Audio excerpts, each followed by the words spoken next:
Wow! Kaya hindi napigilang kiligin. Kim, pinikturan nga ba si Paulo ng bagong gising? I've seen a lot of change, been through a lot of pain. Some things are not the same as they were a year ago, but all will be okay. I move on each and every day. The past. Tila, so proud nga sa pagbabandera si Kim Chiu sa napapabalitang kasintahan niyang si Paulo Avellino.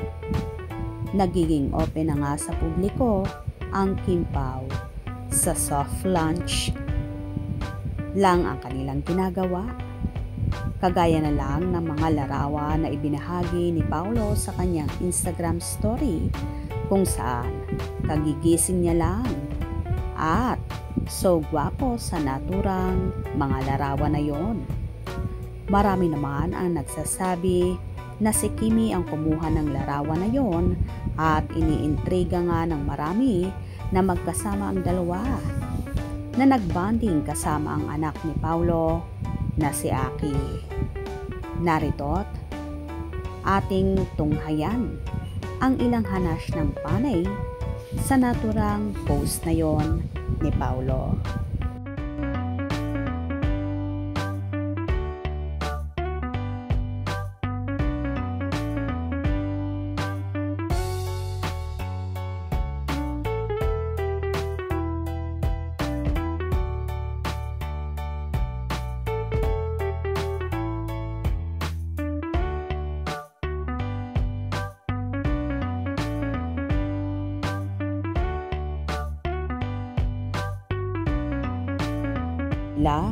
Sinusulit at ini-enjoy naman ni Kim at Paulo ang bonding moment nila after nga nang naging show sa Asap Natin To sa Ontario, California.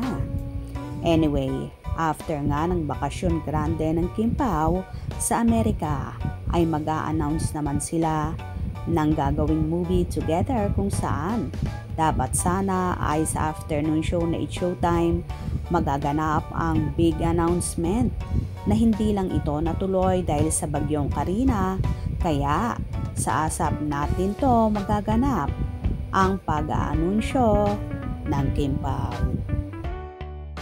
O diba, hindi na talaga kaya pang itago ni Kim at Paulo ang kanilang pagmamahalan na kahit sa Pilipinas ay palagi silang magkasama. Lalo na nga nung nagkaroon sila ng show sa Amerika, nakitang-kita mo ang sweetness nila on and off camera. Kayo, anong masasabi nyo sa mga paayudang hatid ni Kim at Paulo? Naniniwala ba kayong magkasintahan na ang dalawa? Hope you enjoyed. Please subscribe for more info.